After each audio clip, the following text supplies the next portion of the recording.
Alrighty, everybody. Welcome to Getting Over It, a game where we're probably not gonna get over it.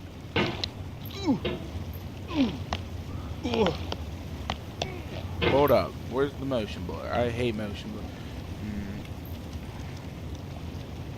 blur. Mouse sensitivity isn't high enough. Gosh darn it.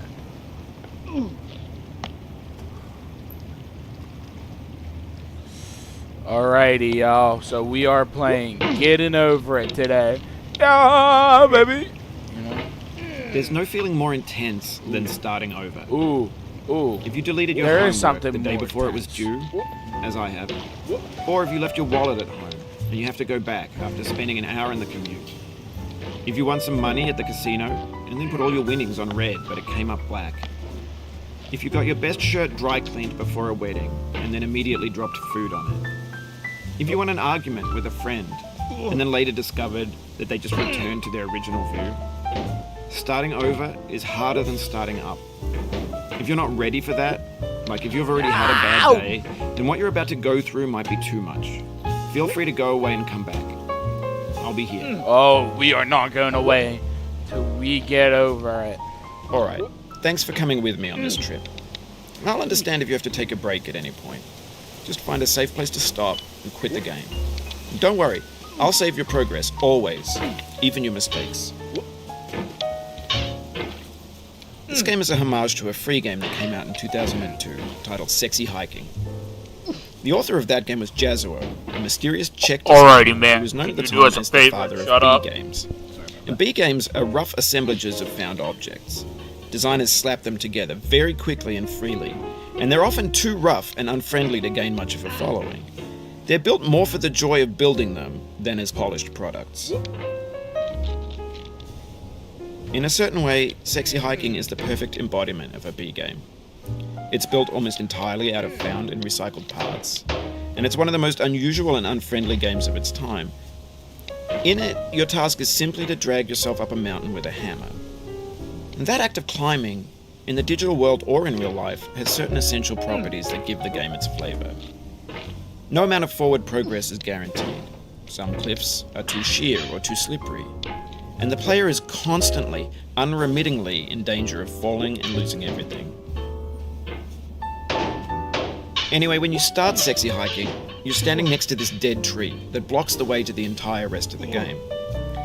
It might take you an hour to get over that tree, and a lot of people never got past it. You prod and you poke at it, exploring the limits of your reach and your strength, trying to find a way up and over. And there's a sense of truth in that lack of compromise. Most obstacles in video game worlds are fake. You can be completely confident in your ability to get through them once you have the correct method or the correct equipment or just by spending enough time. In that sense, every pixelated obstacle in Sexy Hiking is real. The obstacles in Sexy Hiking are unyielding, and that makes the game uniquely frustrating. But I'm not sure Jazzuo intended to make a frustrating game. The frustration is just essential to the act of climbing, and it's authentic to the process of building a game about it. A funny thing happened to me as I was building this mountain.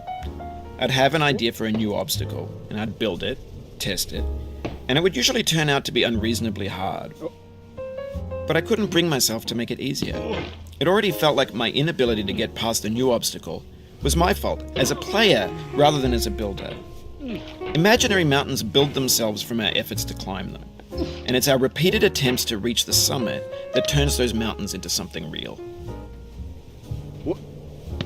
When you're building a video game world, you're building with ideas, and that can be like working with quickset cement.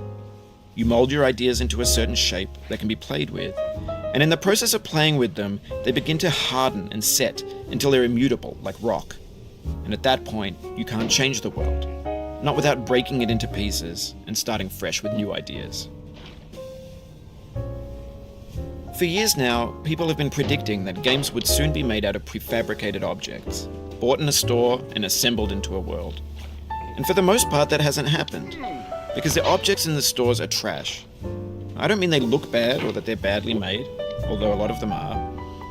I mean they're trash in the way that food becomes trash as soon as you put it in the sink. Things are made to be consumed and used in a certain context, and once the moment is gone, they transform into garbage. In the context of technology, those moments pass by in seconds. Over time, we've poured more and more refuse into this vast digital landfill that we call the internet. It now vastly outnumbers and outweighs the things that are fresh and untainted and unused. When everything around us is cultural trash, trash becomes the new medium, the lingua franca of the digital age. And you can build culture out of trash. But only trash culture. B games, B movies, B music, B philosophy. Maybe this is what digital culture is. A monstrous mountain of trash, the ash heap of creativity's fountain. A landfill with everything we ever thought of in it. Grand, infinite, and unsorted. There's 3D models of breakfast, Gen X's fanfic novels, Scan magazines, green screen Shia LaBeouf, banned snuff scenes on LiveLeak. Facebook's got lifelike bots with unbranded adverts and candid shots of Kanye and Taylor Swift mashups, car crash epic failed GIFs, Russian dashcam vids, discussions of McRibs, discarded, forgotten, unrecycled, muddled, rotten, untitled. Everything's fresh for about 6 seconds, until some newer thing beckons, and we hit refresh. And there's years of persevering, disappearing into the pile, out of style, out of sight. In this context, it's tempting to make friendly content that's gentle, that lets you churn through it, but not something demanding if it just gets piled up in the landfill, filed in with the bland things. When games were new, they wanted a lot from you. Daunting you, taunting you, resetting, and players played stoically. Now everyone's turned off by that. They want to burn through it quickly, a quick fix for the fickle, some tricks for the clicks of the feckless. But that's not you, you're an acrobat. You could swallow a baseball bat. Now I know, most likely you're watching this on YouTube or Twitch, while some dude with 10 million views does it for you. Like a baby bird being fed chewed up food. That's culture too. But on the off chance that you're playing this, what I'm saying is, trash is disposable, but maybe it doesn't have to be approachable. What's the feeling like? Are you stressed? I guess you don't hate it if you got this far. Feeling frustrated? It's underrated. An orange is sweet, juicy fruit locked inside a bitter peel. That's not how I feel about a challenge. I only want the bitterness. It's coffee. It's grapefruit. It's licorice.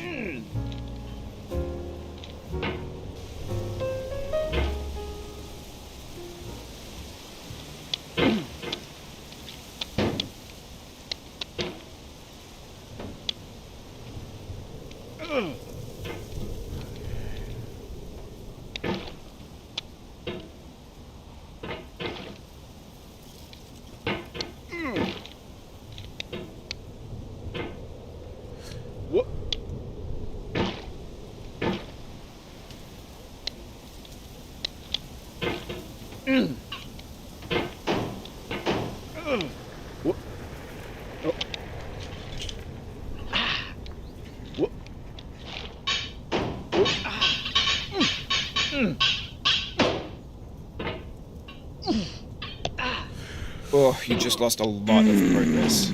That's a deep frustration, a real punch in the gut.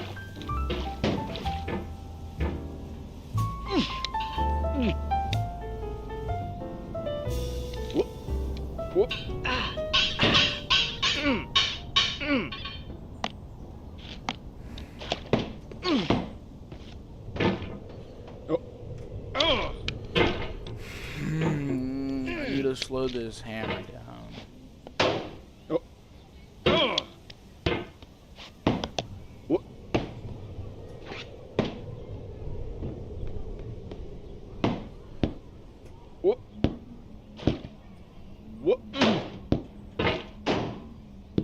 Oof, sorry about that.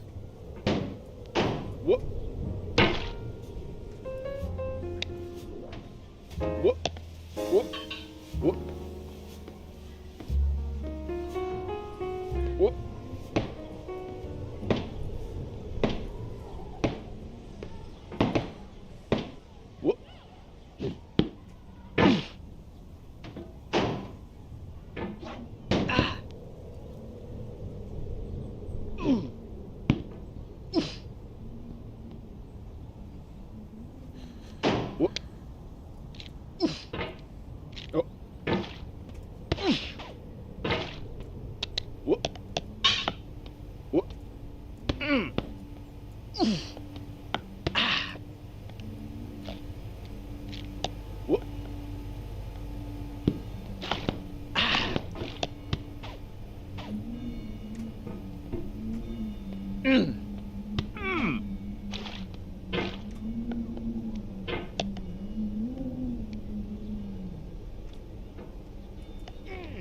Whoop. Whoop. Whoop. Oh. Oh. Whoop. Whoop. Oh, it happened my again. God. Keep on trying. Don't let it get to you.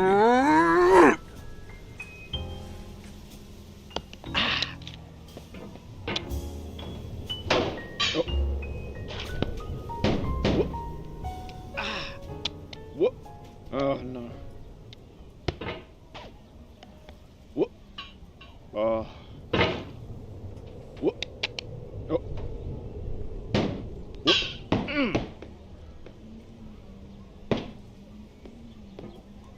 Whoop. Whoop. Whoop.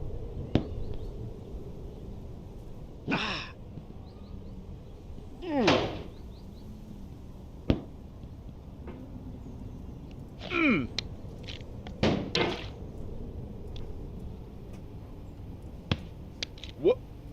Whoop. Whoop.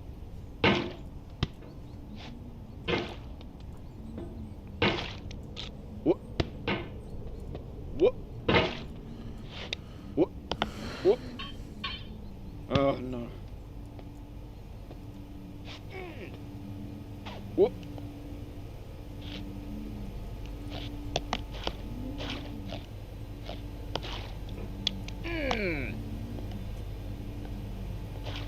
Whoop.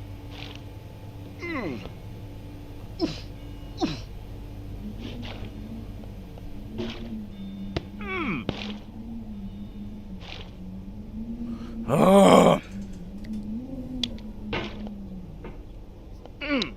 Ah.